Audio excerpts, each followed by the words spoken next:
The two big stories of the day are the rumoured interest in Alex Oxlade-Chamberlain and the latest developments in the whole Thiago situation. LFC Transfer Room posted something earlier on, and I do love that account, by the way. If you're on Twitter, make sure you go over and check out LFC Transfer Room.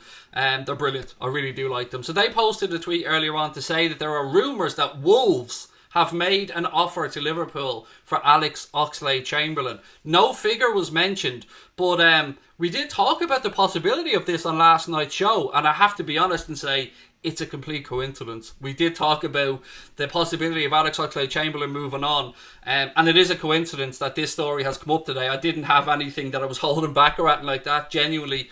And I wanted to have a conversation around the Alex Oxlade-Chamberlain thing, because let's have a look at our midfield setup as we currently sit. We know we're going to have somebody holding in the six with a pivot, so that's probably going to be Fabinho, Henderson, Fabinho, Wijnaldum, Fabinho, Milner, Fabinho, Keita, whoever it might be. But then we do need that forward-looking player. Now, Alex Oxlade-Chamberlain can play in behind the front three, or he can play in a wide position himself. I don't think he's best in a wide position, but he is very versatile and can play anywhere. I can understand why Wolves would be interested, if I'm being honest. And I can also understand why Liverpool may flirt with the possibility of selling Alex Oxlade-Chamberlain.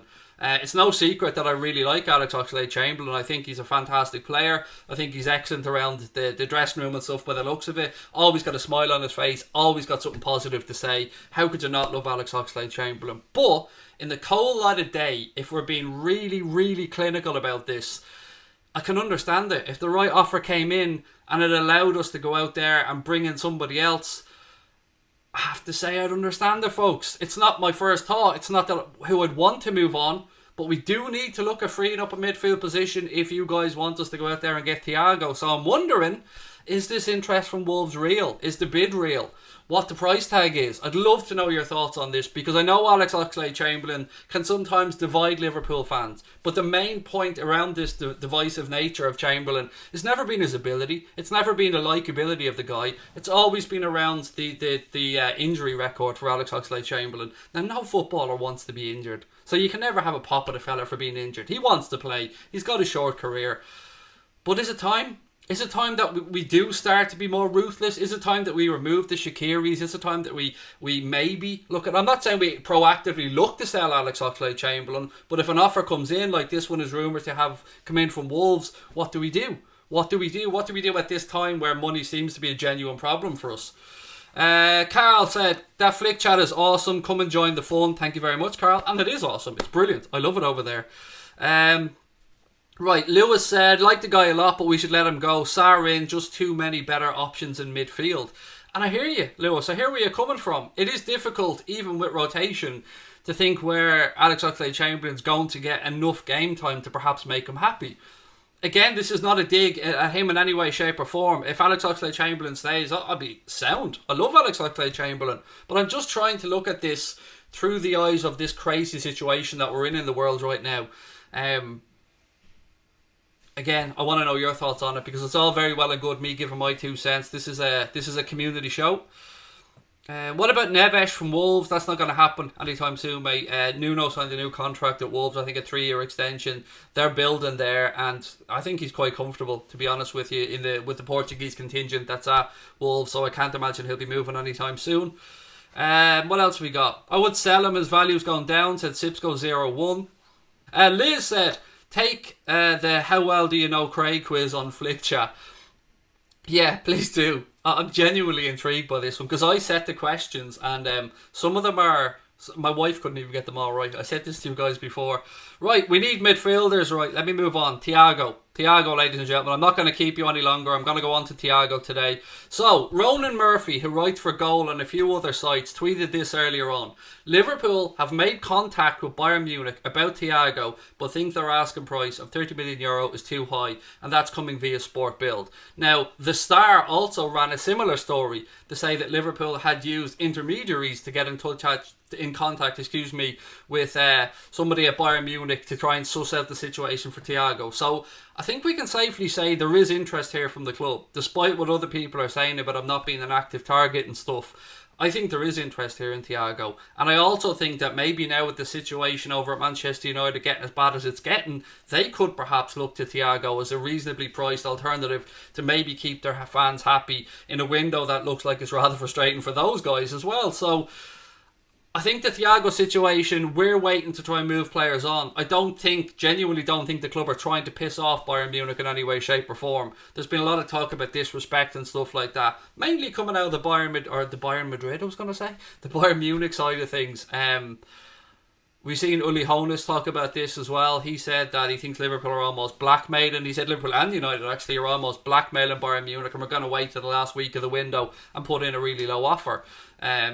I don't know about the really low offer part, but it does look like Liverpool are waiting for the end of the window. Now, we're seeing loads of different bits and pieces on this. We've seen things from Varsky Sports saying that Liverpool went in and offered €30 million, and we're told no, the price is now €35 million, which I'm not really sure that makes any sense, to be honest, particularly because, there's not much in the difference there. So it is intriguing. I do think the interest in Thiago is there, but I'm still struggling to see how we free up enough space to get Thiago in if we don't entertain moving somebody on. The one that we all thought it was going to be was, of course, Gini Wijnaldum, and Gini Wijnaldum looks almost certain at this point to agree a contract extension with Liverpool after positive talks with Jurgen Klopp after his international duty, which is great news. I mean, again, Alex Oxlade-Chamberlain, he's a great addition to our squad and somebody we love, but Gini is Mr. Consistency. So maybe the club are looking elsewhere. Maybe the club are willing to listen to offers for other players who they think are on the fringes of being able to make an impact. I don't know. This is why we have these conversations, but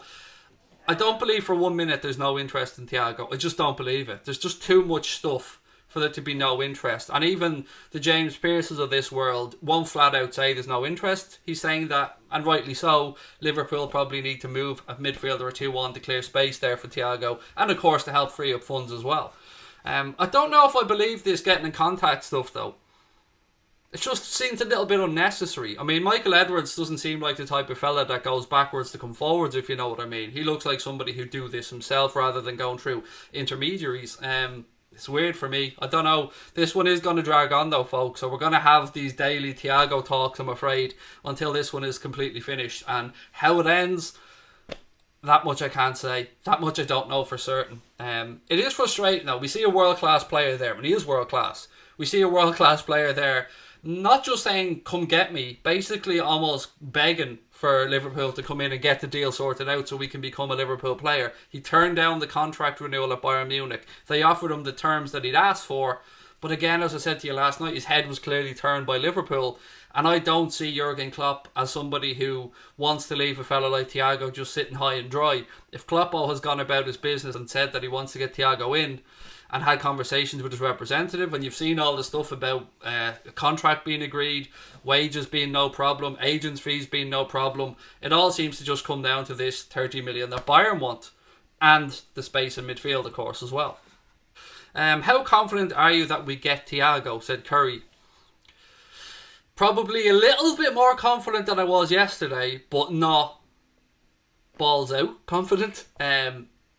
I mean, I'm talking about, I'd be hedging my bets here, 55-45 in the favour of getting him, but like very slightly. It really is on a knife edge, folks. I really think this transfer for Thiago's on a knife edge. And my big worry is that somebody else comes in, and what happens with Werner happens all over again. Yes, Werner wanted to come to Liverpool. Yes, he'd agreed stuff with Klopp. But he didn't want to wait any longer because there was pressure coming on. Last summer, you remember with Werner as well, the whole stuff around his move to Bayern Munich, that didn't materialise. Liverpool's interest has been there for a long time. He got fed up waiting around. Klopp wasn't getting the money from the board. Frank Lampard went in, got Timo Werner, he's now a Chelsea player. I'd be very upset if the same thing happened with Thiago and Manchester United, or somebody came in and nicked him. Because they're not just stopping us from getting the player then, or we're not stopping ourselves from getting the player. We're strengthening a rival that we don't want to be strengthening. We really don't want Manchester. Now, I'm not saying we do what I believe United did with Alexis Sanchez, and I still to this day believe that Manchester United signed him just to stop Manchester City getting him, because they seem to have no plan of what to do with him when he got there. And I don't want that to happen over Thiago, because we genuinely do have a plan for Thiago, and you can see what Thiago could do and where he'd fit into this Liverpool midfield. It's frustrating as hell. I'm not going to say anything else, but I don't know what's going to happen. I really do not know.